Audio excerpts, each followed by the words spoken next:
వాంఛతో బలి చక్రవర్తి దగ్గర చేరి భిక్షమెత్తితి వేల బిడియపడక, అడవిలో శబరి తీయని ఫలాలందియ చేతులొగ్గితి వేల సిగ్గుపడక,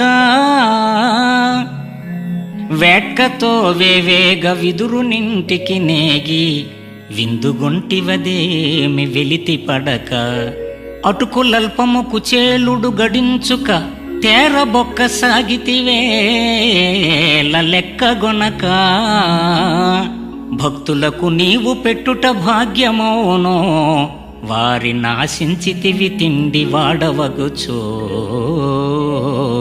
భూషణ వికాస శ్రీధర్మపుర నివాస, దుష్ట సంహార నరసింహ దురిత దూరా.